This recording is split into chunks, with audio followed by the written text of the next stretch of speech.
What's going on, friends, and welcome back to the channel. So this is the last episode in Meng's D9R Armoured Bulldozer, so don't forget to stick around right to the end to see the finished model.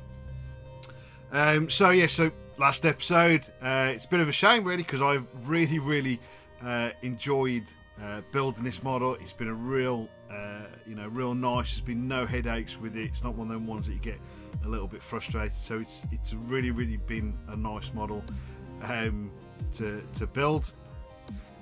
So we'll be looking at obviously painting it up and weathering it and everything. So yeah, we'll just get straight into it, and I'll see you in a minute. Oh, and grab yourself a Bruno Bicky, very important. See you in a minute. So before we get to the painting, I forgot to show you how I did the lighting for the lower lamps, headlights on the cab. Fortunately, there were some holes that were already there. No idea what they were for, but they were perfect. Had to fit the wires through. As you can see, I had to make a small hole, relatively small hole in the bottom, so I could feed the wire through, and then one in the side to feed it, so it ends up in sort of the centre of the cab and leads straight into the body. So because I didn't actually have the right colours for the IDF, so I kind of made my own. So what I did was I based it in olive drab mixed with buff, so it's like a relatively pale light olive. And then I went over all the sort of like panel areas with pretty much a straight up olive drab, with a little bit of black just to darken it off, just to set it all off a little bit. Yep, it's a little bit messy because we're going to go over it again. Just adding a little bit more of that buff in there, and I sort of did it in a sort of a cloudy fashion, so it's going to give it that kind of like faded paint job. And also this will tidy up all the mess around all those panels and whatnot.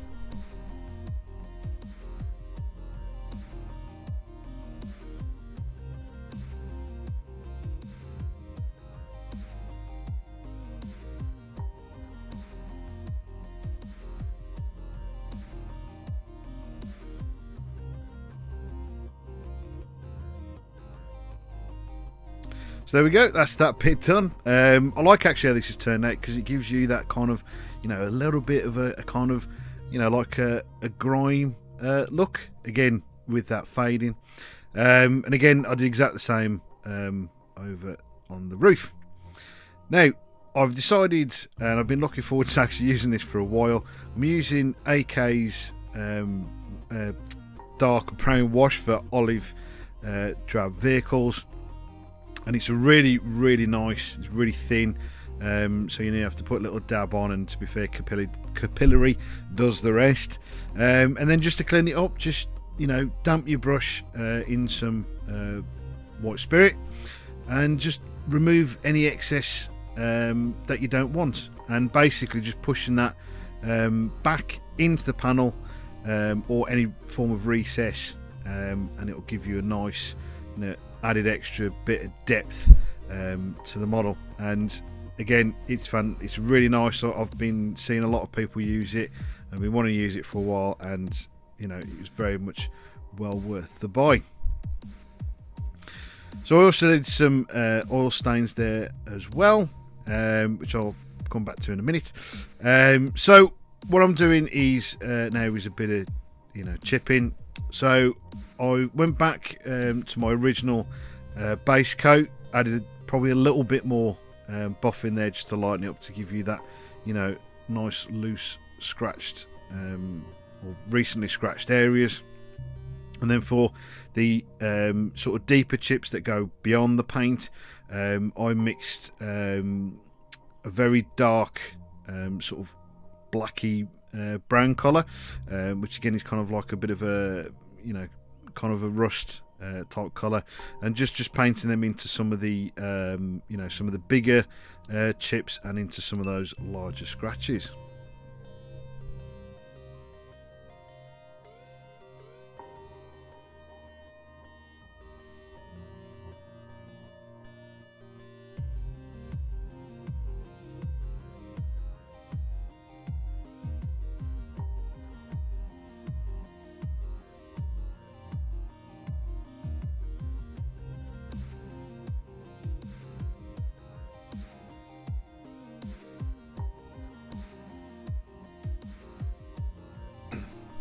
So once I was happy with all my scratch work, I went on to the rust and some streaking rust.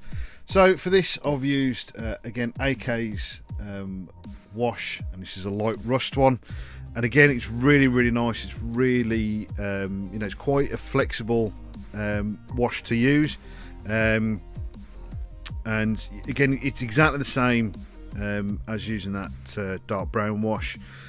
Just put it on wherever you like, and then with again really just damp. You don't want your your brush loaded with thinners, because it will just completely take it out, and then just taper out all those streaks.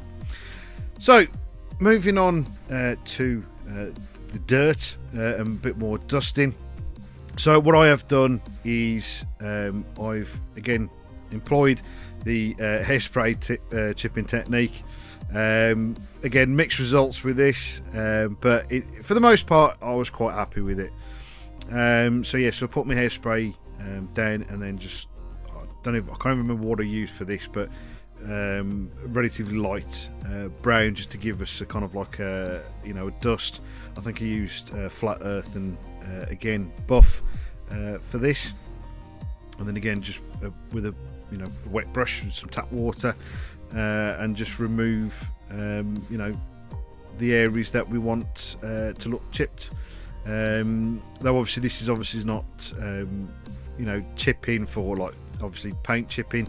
This is just like a dirt chipping really. And this is just giving you the effect that stuff's moving across it, and it's kind of taking it away and kind of cleaning the area a little bit, particularly if it's areas that people are walking across. Bits of clothing or whatever will brush up against it, and then take it away. So before I don't even know what I'm on about now, so we'll move on to the dirt. So like I said, there was that massive seam that I wasn't worried about before, because this is what I had planned. I'd seen some really good reference photos of just dirt just built up around the bogies.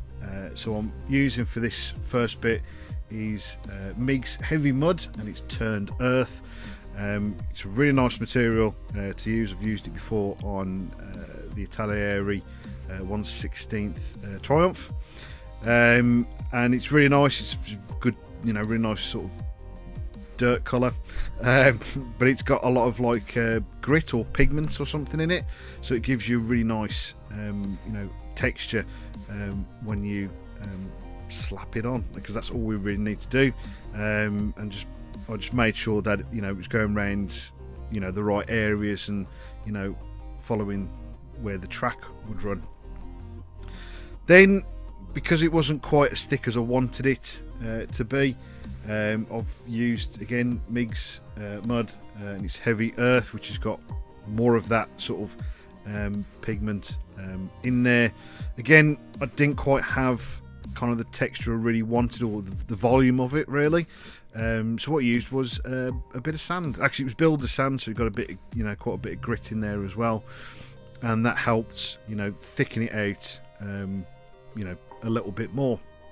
Once I had done this, I actually went back over it again with the turned earth, because this is quite a bit darker, so that it will give us the effect of kind of like wet mud, and then going over with the turned earth will obviously lighten it and slightly drier. So moving on to the tracks, these weren't too bad. I did rush it a little bit, if I'm completely honest, but they weren't too bad to put together. Just have to make sure you're gluing just the peg parts of the track, because of course we still want this to be completely flexible. Now I'm not going to show you how I painted it, because it didn't actually turn out as well as I wanted it to, but either way, the track is going to be caked in mud as well, so it kind of really didn't matter. But here you can see, if you glue it right, it's still relatively flexible, It is best to keep sort of moving it around a little bit, just in case you have got a bit of glue, you know, you've gone over with a little bit of the glue. So yeah, just keep flexing it to keep that track flexible.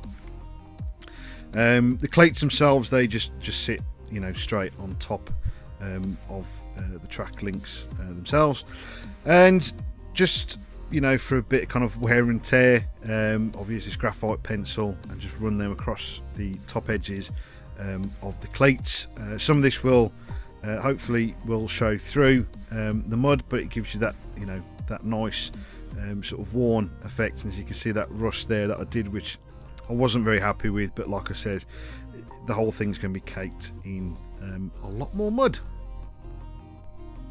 which you can see me doing here. I keep forgetting there's an auto lock on my phone's focus, so I'm sorry it keeps blowing out with my fat hands. But you can see, you know, it didn't really make all that much difference painting them tracks anyway.